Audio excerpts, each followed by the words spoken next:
New Orleans Saints quarterback Derek Carr on the difference entering year 2 with the Saints. Fights with Maxx Crosby, week 17 versus the Raiders and team chemistry. This is Up at Adams with Kay Adams. Kay was in New Orleans. I saw on Twitter she was asking all about where to eat in New Orleans, some of the hot spots. She didn't interview the superstar, the face of the franchise. Not totally sure what that was all about, but she is here. Okay, she is in the city. I think she's doing a traveling kind of thing, as I saw she was in Atlanta as well pretty recently. So I guess they have her on the road, on tour, if you will. Who is she interviewing today? Derek Carr. She also interviewed Cam Jordan, interviewed Dennis Allen. But we are going to react to the Derek Carr interview. Before I get into that and do my reaction, I have to talk about this. I mean, we have to break it down. Derek Carr is the only person I've ever seen in my entire life who is sleeveless while simultaneously wearing long sleeves. I don't even know how to describe what I'm seeing. Underneath, he has this trademark Edward Scissorhand cut, self-cut t-shirt that he absolutely brutalizes and demolishes. Can someone get him a ruler? Christ, I have never seen edges that jagged and sharp on a sleeveless shirt. Derek, at some point, you got to figure it out. But here's my question. Do you think Derek was wearing the sleeveless shirt and they told him, hey, you mind putting on sleeves? Or do you think he was wearing just the long sleeve shirt and it was so see-through that they said, brother, can you cover up the headlights so we can do this interview? I think one of the two happened. There's no possible way he was wearing the sleeveless shirt and then put on the long sleeve on his own accord. So I've never seen something like this in my life. It's a shocking turn of fashion. I respect the hell out of it because, trust me, there's nothing I hate more than wearing sleeves. So if I can get away with being sleeveless and having sleeves on at the same time and everyone knows I'm wearing both, I mean, the best of both worlds. All right, here I am with four-time Pro Bowler and quarterback of the New Orleans Saints, my favorite city, home of the Super Bowl. Derek Carr, how are you? I am doing great. How are you? Don't lie to me. You must be so tired because you were at the stadium till like 6 a.m. signing autographs last night. No, that was a great night to be able to come back in front of our fans. It's been a while. Guessing they're talking about the practice at Tulane, at Yulman Stadium. Love Yulman Stadium, by the way. If you're ever looking for a fun college football game to go to that's not too crazy, not too intense, like if you go to LSU, go to Alabama, go to those kind of schools, it can get a little intense on campus. Tulane is not. Tulane's not intense on campus, but it is super fun. You can walk up, buy a ticket, have no problem getting in the door. $30 will get you a pretty decent seat, and they sell hooch booze at the stadium. 32-ounce souvenir cups of strawberry beater, Andy Gators, or whatever you're feeling. I went to a game last year. I saw a grown woman vomit into a Dasani water bottle right in front of me. What a performance. Wow, it's because we've been out in California, but it was good to have a night out there in front of our fans. Why'd you stay so long? This is a Derek Carr specialty right here. Like look in his eyes. She gave him a softball, Jenny Finch style. That's a throwback. Cat Osterman, that's another throwback softball player. Just rattling them off. Cat Osterman, former softball pitcher at, I believe, Texas. Someone double check me there.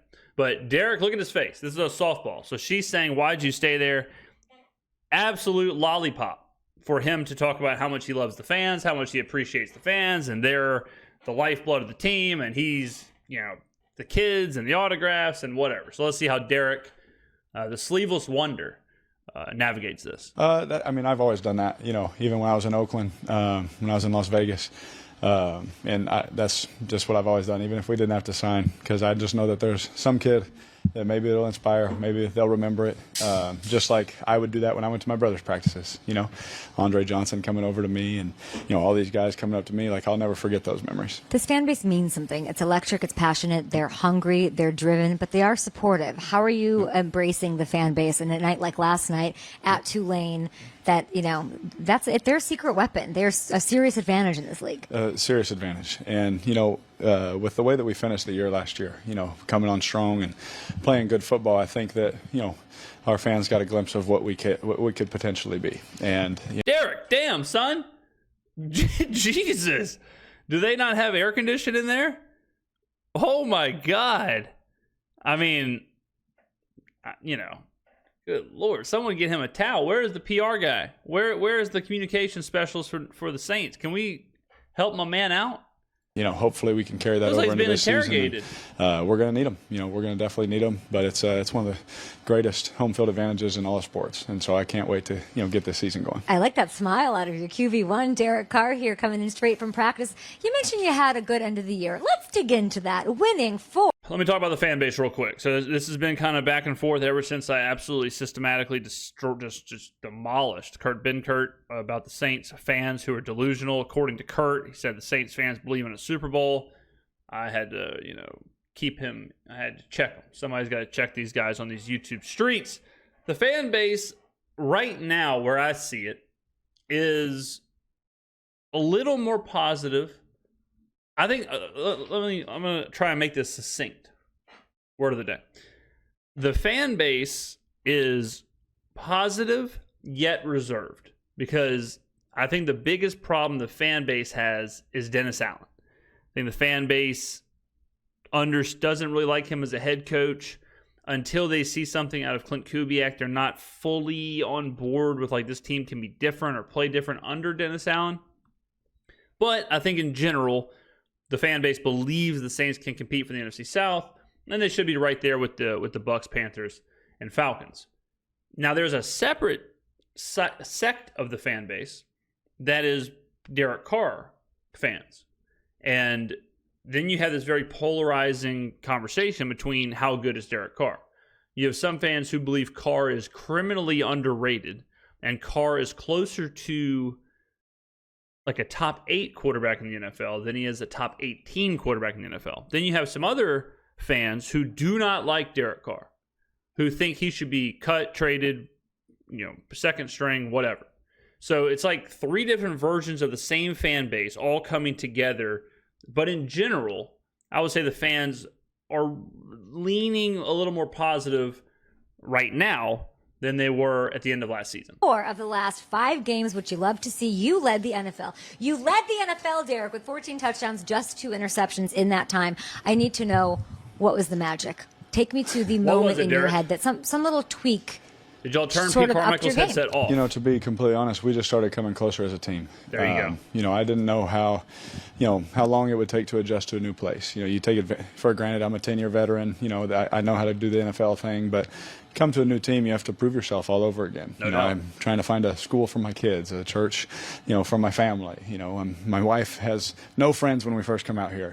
There's a lot of things that I didn't really, think about. And so, my family, obviously. Derek Carr might pass out in the middle of this video. But I've said it a million times. People do not factor in the human element of athletes. Imagine being traded, especially someone like Derek Carr, whose whole life has been in one area. He's been with the Raiders, whether that was in Oakland or Las Vegas. Same coaches, same front office people, same human resources department, same whatever, same legal team, all that's the same. Same communications team, same marketing team, all that's the exact same. Same parking spot, more than likely, until they move from Oakland to Vegas.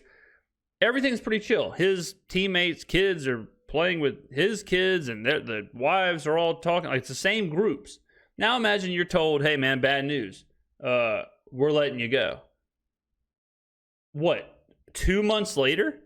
You're packing up all your stuff. You are not on your accord. You're packing up and you're just rolling to wherever they send you, and that happens to be New Orleans. Where now you got to say, okay, we've got 2 months here. 1 month, I'm signing with the Saints, so we got to pack up, move all of our stuff there. No ifs, ands, or buts about it. We got to find a place to live. We got to find schools. We got to do all this stuff on top of me having to learn an offense and learn a team and a locker room and a new state. It's very difficult.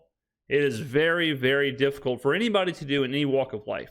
And it doesn't get talked enough about with athletes, how hard that can be. I mean, think about you and your job, whatever it may be, however long you may have been there. Imagine if your job told you, hey, bad news, we're trading you to our Des Moines office, and you start in a month. So go ahead and pack up. You're moving to Iowa, and that's it. Like you would quit.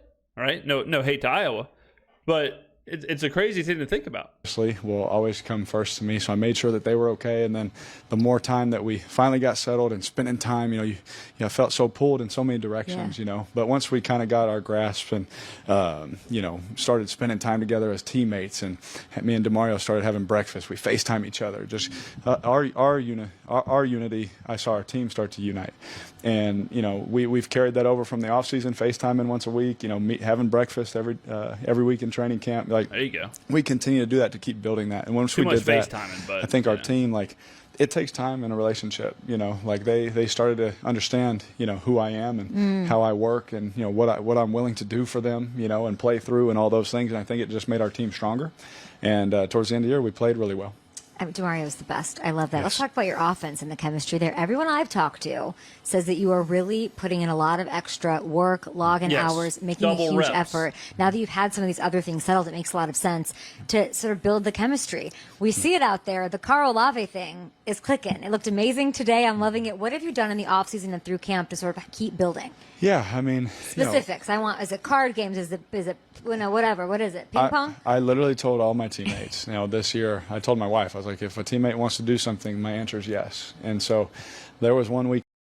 I do believe Derek Carr when he says that he is all in on his teammates and his whatever. I think he understands that this is a make or break year for him in New Orleans.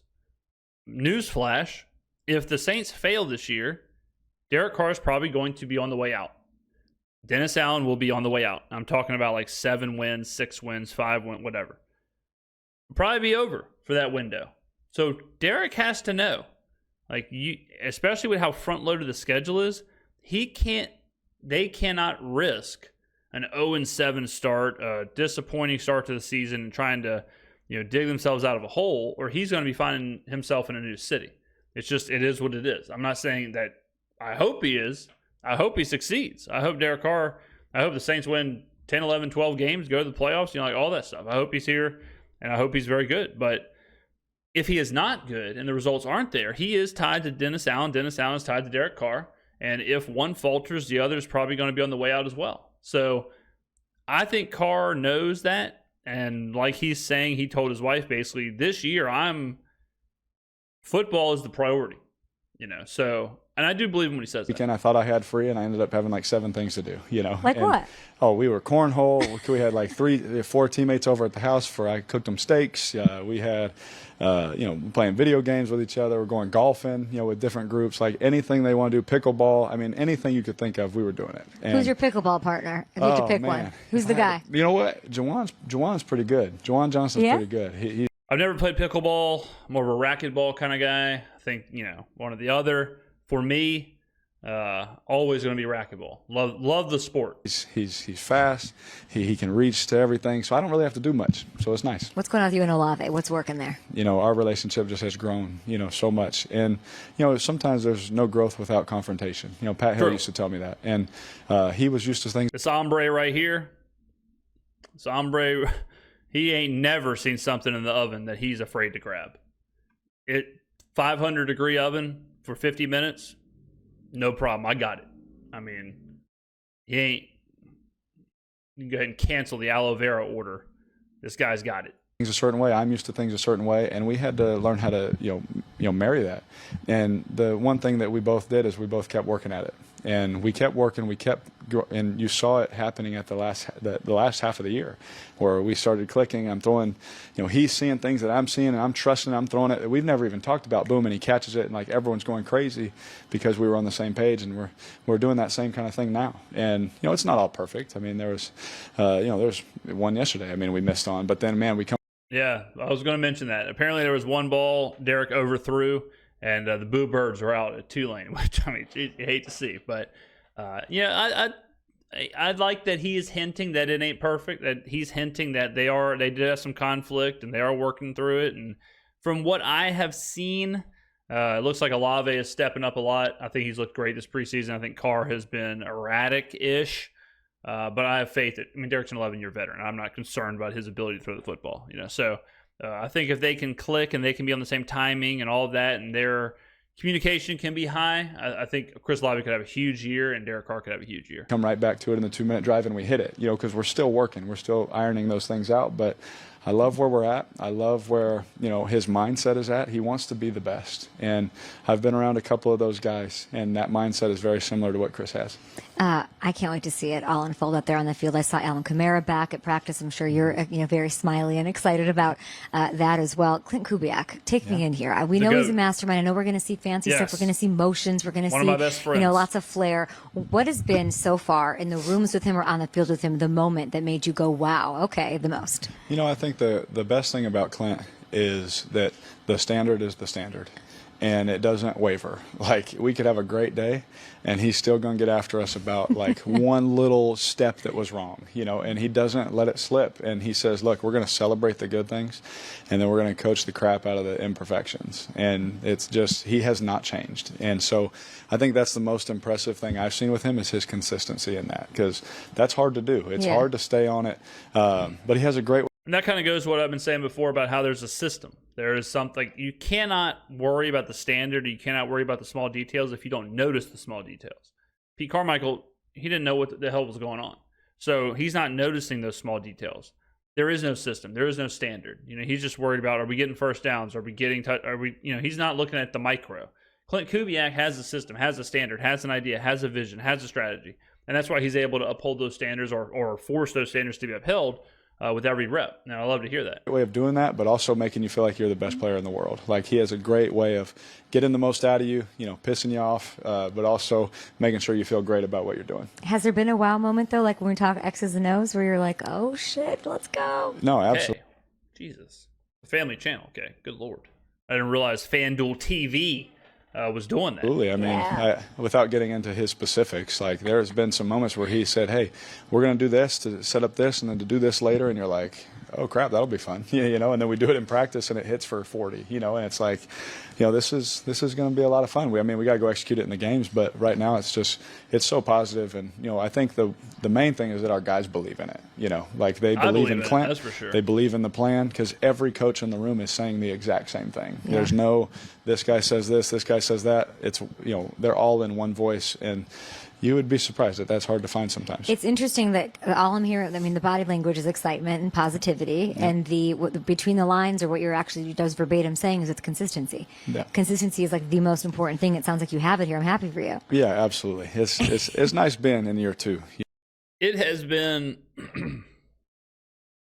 nothing but positivity, high energy. We fixed what was wrong. We got the right people in the locker room, the culture, the X's and O's, everything is there. Everything's clicking, And then we see preseason, and we see some players like Chase Young look like the defensive player of the year. We see, a lot out of Brian Brzee. And everything right now, I mean, I'm very excited for what this team could be. I'm very excited. And, man, I will be befuddled if it all blows up in my face.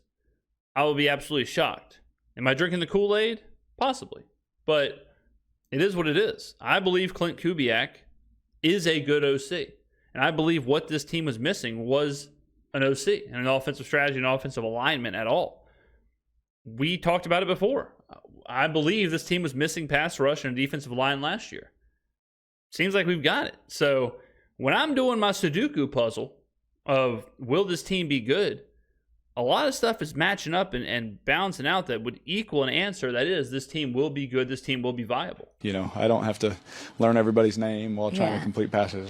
This is home now, and so it's been good. I love that for you. Okay, let's talk about, I have a little trivia for you. Oh, man. Did you know who leads the NFL in game-winning drives since 2016? Derek Carr. I'm not going to say. Actually, so we may have talked about this recently. For some reason, I thought it was Matt Stafford. And then Carr was one behind him, but maybe I had that flip flopped. But Carr's right up there. And the 2016 may also be a year to throw Carr ahead, but I'm pretty sure Carr and Stafford are the two that are up there. Matthew Stafford. Derek Carr. Derek Carr does. You know how many you have? What about Derek saying Stafford? I mean, are me and this guy lined up? Derek, brother, give me a shout. Give me a call. we only have to do a show. We can just, me and you, play some Fortnite. New season just came out. We can get some dubs, crank 90s. Give me a shout, my man. Don't know. Since 2016, I want to guess. Give me a guess. That was my third year. I don't know. 20? 30. 31. 30? You have 30 Wow. Damn it. unbelievable game-winning drives. But Madden has me as not clutch. I don't understand. So this is what I want to ask hurts you. my heart. Why is that? Why does nobody? I know you're going to laugh and be jovial and humble. Yeah. Why does no one talk about that? 30, the most. I don't know. Maybe it's because they tell you should have been winning those games. Who knows? I don't know. But I just know, man. I'm just gonna keep competing no matter what. And thankfully, I've been around some really good groups to make some really fantastic plays at the end. Because there's some balls that I'm trusting guys in some tight windows, and if they don't catch those, we lose the game. But they end up making those plays. O-line's Like giving me Foster time. Moreau last year against Jacksonville. I always. When I was a kid, my dad would come outside and I would be counting down 3, 2, 1. Like that was my favorite part of every game. Really? Was the very end. And so, I don't know, maybe doing that as a kid helped. I love that. Is this O-line helping you out? Yeah, absolutely. I mean, O-line is absolutely the issue right now. I'm not splitting the Adam. I'm not splitting the K Adam. Okay, that was a bit of a double entendre. At one point, I was trying to go for splitting the Adam, and then Adam kind of sounds like Adams, and Adams, the show we're watching with K Adams, splitting K Adams obviously has a little bit of a different euphemism to it. I apologize for that. Okay, that was a quadruple entendre. No offense, no hate. Beautiful lady. Nothing but respect. We're just riffing here. We're just riffing on the channel. We're riffing on the channel. There's a lot of continuity. They've been able to practice a lot together. Okay. And whenever you can practice a lot together, you can get better together. And so it's been fun watching them compete and watching them get better because we have a really good defensive line. So they're getting a lot of work, but I've been really impressed with the coaches and with their improvements for sure. You have DeMario, you have a relationship with him, Cam Jordan. I'm talking to both of them today, and we're just staring at that Lombardi sitting here. And I know that they're applying pressure to you with those game-winning drives. Also, like, you are clutch. You are great in the moments, and I know that they're super supportive. And also, I got to ask you, everyone knows you're tough. You played through, I believe, eight injuries just last year. There's tough and then there's reckless. Why are you trying to pick fights with Maxx Crosby? Max we know you're tough, Derek. No doubt. Max is one of my best friends. But now that we're not on the same team, I'm trying to get him kicked out. So I'm going to try and headbutt him when the ref's not looking or something. Try and get him tossed. When is this game? It's at the end. I know it's week 17. I'm guessing it's week 17. I'm guessing. There it is, week 17 in the Dome. I'll be there. Can't wait. Where does your head go when I give you that matchup? Now it's great because they're all my friends. I love AP. I had a great time being around him. I thought he was awesome. I think he's perfect for that job. Will Antonio Pierce be the head coach of the Raiders come week 17? Controversially, a brave statement. A lot of people aren't going to like that, but I think he has shown you in preseason why I'm kind of down on him. We're already seeing it. We're already seeing some of the 4th and 1 punts, 4th and 1 kicks. Some of the decisions that I believe will cost the Raiders in the long run. I do not believe Antonio Pierce is the man for the job. I love Mark Davis. I have a great relationship with him. Great relationship with the quarterback. Quarterbacks. The receiver. Obviously, Tay's one of my best friends in the world. From college. We got a lot of memories together. Max. I got so many people on that team that are some of my closest friends. If I saw them right now, we'd have a great time. But not on week 17 day though. But week 17, I'm trying to win. I'm definitely trying to win, and I always root for the Raiders, but not that week. Not that week. We love to hear that. Major Pain. Let's get to it. Or not Major Pain. Major League. Major Pain. Also great movie. But I hope these guys. Major Pain. Good movie. Major League. Really good movie. Loved Major League growing up. There were some really good baseball movies in the 90s. Like Little Big League, Rookie of the Year. Obviously, people are going to point to The Sandlot, Major League. I mean, just a ton of great sports movies. I mean, you throw in The Mighty Ducks. You throw in, there was, you had the Longest Yard remake. Obviously, you had Friday Night Lights. I mean, what a time to be a sports movie. Seen that one either. Okay, so talk to me about these quarterbacks. You got these young guns in there. You got Jake Hayner. You got Spencer Rattler, who I love. He looks great out there. Great quarterback room. They're lucky to have you in there with them. Yep. But we got to give them an education. Like just a bit outside. They don't know. They don't know the greatness of Bob Uecker. What gives? Nothing. Bob Uecker, man. So one of the greatest, obviously, baseball announcers ever. some of the stories with Euchre, if you've never heard of him, go look him up. This guy was he was like Ric Flair in the commentary booth. I've heard stories of him. I mean, I don't want to spoil anything. Hitting the booze, some of the foul language he would say when he's pushing the cough button.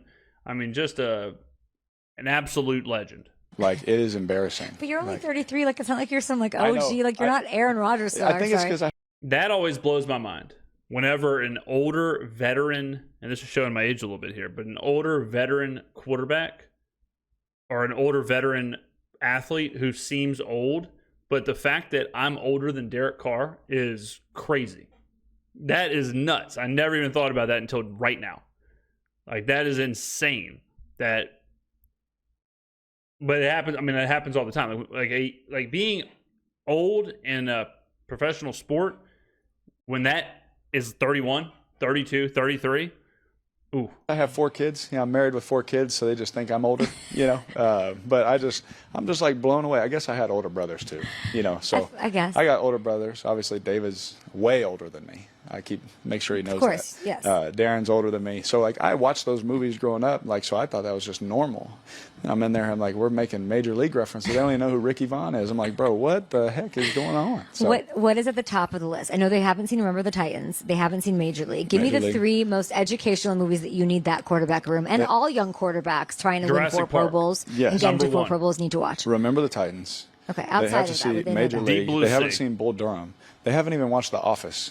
I'm like, y'all, I really don't know how else to help you. Give me the Rocky 3 IV, movies, though, outside of Remember the Mortal Titans, Kombat, outside of Major League. What are the 3 Terminator ones 2. that, Golly. if they need to, befriend you, build that chemistry, this is what Olave that's needs to pretty be much it, I watching guess. outside of his iPad. Talladega Nights. All right. My favorite movie of all time, it's going to blow your mind, is Life with Eddie Murphy and I Martin love Lawrence. Life. Okay. It's my favorite movie. It's hilarious. They've never seen that one? Guaranteed they've never seen that movie. I've never seen that's that one. I would say What's your favorite probably movie of all Gladiator. time? And probably Gladiator, Braveheart. great movie. Okay. Oh, and Would you say Tombstone. Braveheart? That's one. I would say probably Gladiator Great movie. and probably Braveheart. Great Okay. movie. Oh, and Tombstone. I like Tombstone's a great movie. Val Kilmer, shout out. I mean, those are some absolute bombs. I was not expecting any of them, but yeah, Braveheart's one of those movies you watch. It's 4 hours long, whatever. I mean, that'll change you as a person. Scarface, another absolute classic. Tombstone. Doc Holliday. Doc Tombstone's Holliday was awesome. my If dog you've never when seen I was growing Tombstone, up. go ahead and German watch it. Shepherd. R.I.P. Doc. But My dad's a huge Western fan. He loves watching Westerns, John Wayne and whatever else. And Tombstone is one of the Westerns that I watch, and I'm like, okay, I'm locked in. I'm watching this. Some of the John Wayne movies, you're kind of, checking your watch, hoping the credits roll. But Tombstone is definitely one where. By the way, we're deep into the video now. There's a reason they call it a Western. And it has nothing to do with it being out west. I think you have a Western and Eastern. It's like each direction is that kind of movie. I believe, someone double check me here. I believe a Western is when an external threat is vanquished by an internal hero. And then every one of the other movies is like different. So sometimes you can have an internal threat who is vanquished by an external hero. And that's like an Eastern or whatever I said it was. So just in case you're ever wondering why it's called a Western and you're thinking, oh, it's because it's out west. Not the case. Someone triple checked me on what they all mean, but it all has to do with, is the threat internal to the town or whatever, or is it external, and vice versa with the hero and whatnot. yeah. I feel like the second year jump for you here is going to be something incredible to watch. I'm I excited. hope so. Why don't you give some love to somebody before we let you go that, Me. needs to be in the national circuit, that is Me. going to, done a really good job that There, you're really this is your impressed by? chance. Me. Yeah. Face the franchise. Really, Foster Moreau has been very impressive. Obviously. What? He hasn't been impressive. You know where they love Foster Moreau? Jacksonville. You know who loves Foster Moreau? Trevor Lawrence. Okay? I mean, I know Derek's probably at this point deep into heat exhaustion. He might actually be having a heat stroke at this moment. But, It's insane. Foster Moreau, are you kidding me? Everyone knows like Jawan and Taysom, Yeah. and everyone knows our receivers, AK, everybody. But Foster, he just does all the dirty work. He does all the dirty except work, but at the catching same time makes big touchdowns. plays for us in crucial moments. Except for that one he's crucial a really moment. good football player, and he won't, have all the 1,200-yard seasons and all that Or kind of even stuff. like 200-yard seasons. I've just been so impressed with him. Besides just that his one work ethic, his leadership. He's one of our main leaders in the offensive room, and if he ends up with a C on his chest, I wouldn't be surprised. That's very cool. So, yeah, he is. That C might stand for Canadian, because I wouldn't be surprised if he was in the Canadian Football League in a couple of years. Great football player. Today, saved Spencer on a block that wasn't even his responsibility. He just saw it, came back, and made a huge play for us to allow him to throw the ball down the field. It's like little stuff like that goes so far. But Foster Moreau, he needs some love. Yeah, for sure. with him doing that, and Taysom Hill being a starting fullback full time, you guys should be okay. What is that? Yeah, I don't What even. is that? You don't even know know? what Taysom does. Taysom, fullback. But fullback I've never receiver. seen before with him. What's I know. going on? It's unbelievable, and he did a great job. Did He he? did. Oh yeah, he did a fantastic. Where job. would you hate to see him on defense? on Everywhere. defense? In these Safety. scrimmages and these See, I practices. feel like Taysom could play every position. He's I fast think enough to he play safety. safety. Like if he played safety, and he'd probably kill somebody. Yeah. Taysom, my Taysom's a freak athlete. Taysom is the best athlete on the Saints roster. He might be the best athlete in the NFL. There was recently a tweet thread that was sent to me about Taysom's, they obviously, NFL teams, they track their players, their acceleration, their top end speed, they track all those things. From what I understood, Taysom's metrics are the highest that has been seen across the league. Taysom's an insane athlete. goodness. We He can love play it. he's the best all-around football player I've ever played with. Derek, I love that you love New Orleans. I love that New Orleans is going to embrace and support and love you back. And I can't Just wait to win. see what you do week 1 and then close to wrapping it up, week 17 against Maxx Crosby. Yeah, I can't wait. Just win. I can tell you that if Derek wins, the team will embrace him. I'm rooting for Derek. I like Derek personally. I like him as a person. I like his energy and his whole vibe or whatever. But gotta win. If he wins, this team will embrace him and they will love him. Or the city will embrace him and they will love him. But he's got to win. It is what it is. It's a what have you done for me lately kind of business. So if Derek gets his team to the playoffs or wins the NFC South, or which I guess would check both those boxes, then he'll be eating free po' boys for life. So there you go, ladies and gentlemen. Let me know in the comments below what you thought about this. Thank you very much for watching. Per usual, I will see you in the next video.